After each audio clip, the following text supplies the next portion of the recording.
Merry meet and welcome to the daily reading for all signs for today, the 27th of September 2024.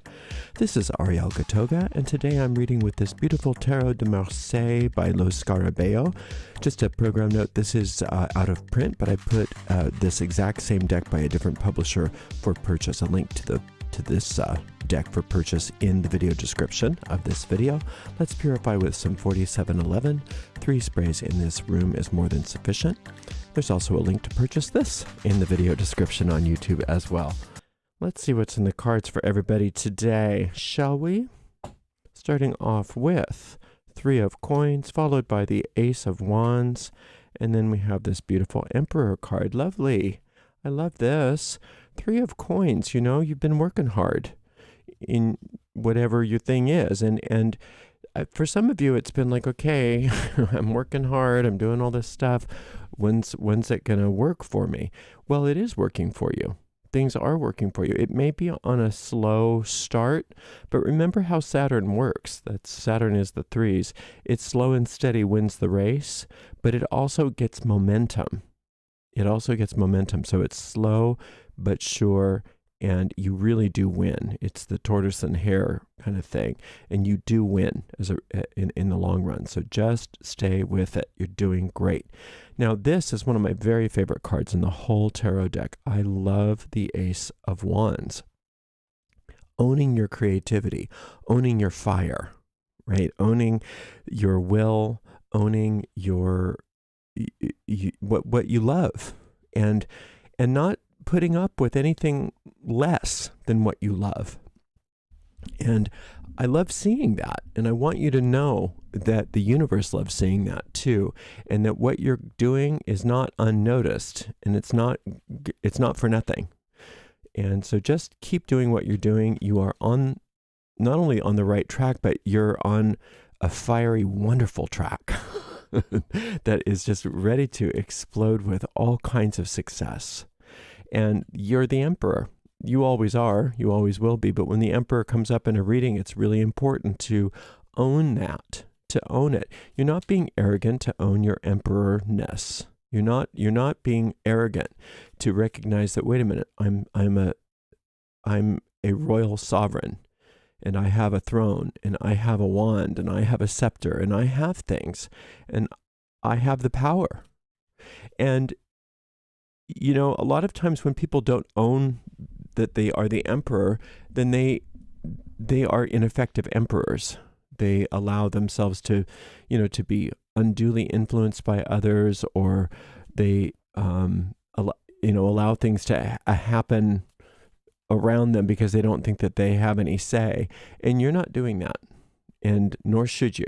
You have every right to take 100% charge of every aspect of your life, and do it in your mind.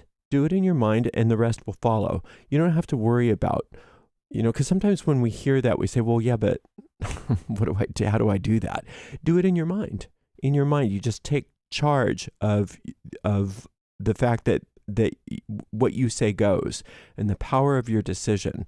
The power of your decision is immense. It's one of the things that I think we're finally getting in the 21st century. That's always sort of been something that only the elite or the esoterically educated understood, that the power of choice, the power of making choice in and of itself is a magical act. And it's the magical act. And it doesn't even matter what other kinds of magical acts you're involved in. The fact that you are saying, this is my choice, this is what I'm choosing, and I'm going to stand by it.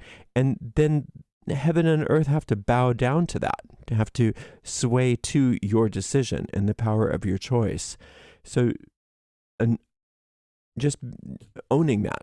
I keep saying owning it, but that's really what the Emperor is all about, is owning your empire. Okay, we have a Tower card. Don't we love a good Tower card? Ooh, look at you with all of those nice cups, 10 of cups. And then this beautiful Knight of Cups, everything good.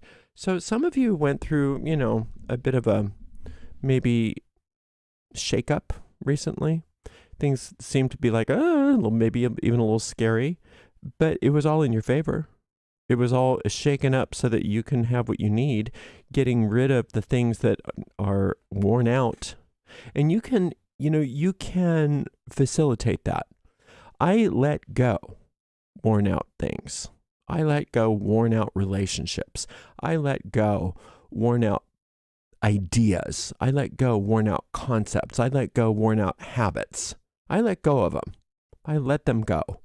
And I let the universe implode all of those unuseful, worn out structures. Not to say that some of those things didn't have their luster in the day, but just because something used to be nice and now it's not so nice doesn't mean that you have to keep it. You don't have to keep that old pair of shoes that that's got holes in them. You don't have to keep anything in your life that's worn out and ready to go.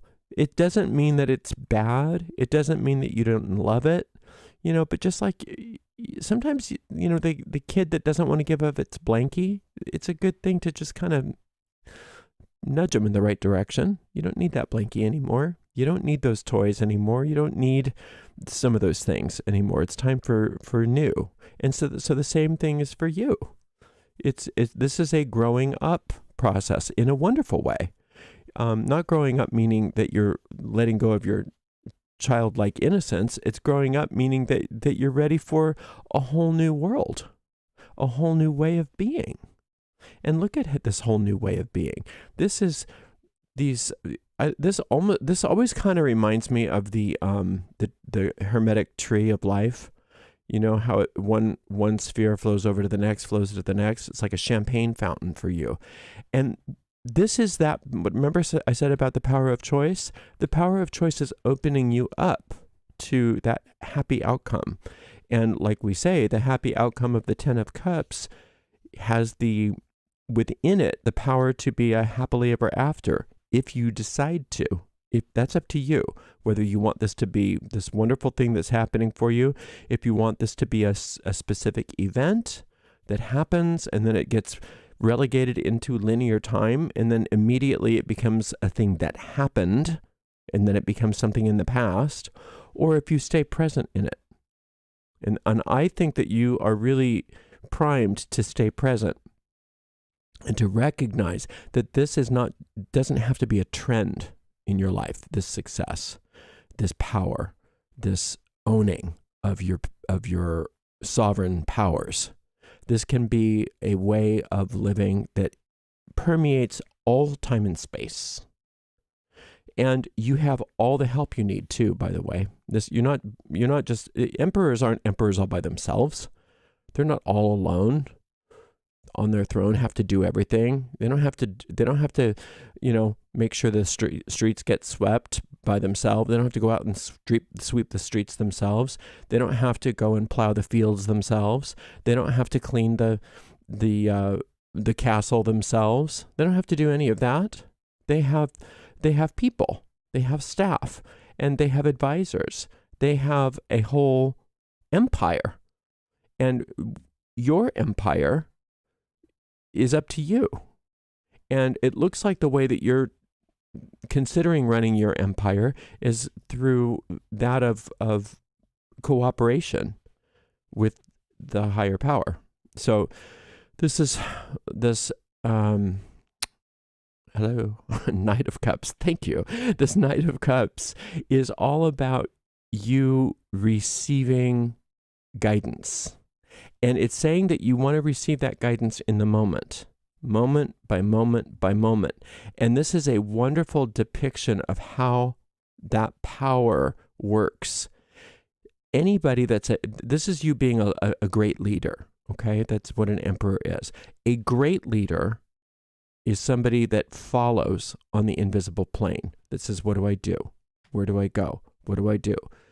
Doesn't do anything all by themselves, doesn't do anything without asking for guidance.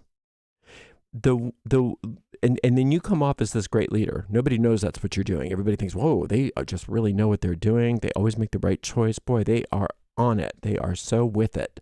Whereas the person that says, I know what to do, and they take the lead internally, they don't come off as that good of a leader.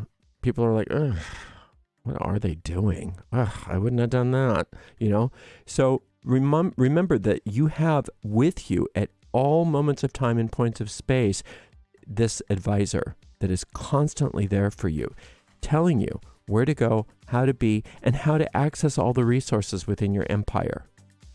And think of your empire as being this vast space, and that everybody in your empire loves you and wants to serve you and wants to do their part. And if you think about the fact that you have all these seemingly invisible helpers at all the time that are willing to do their job, then all you have to do is sit there and make choices. And the way that you can make the best choices is by asking, what's the best choice for me to make?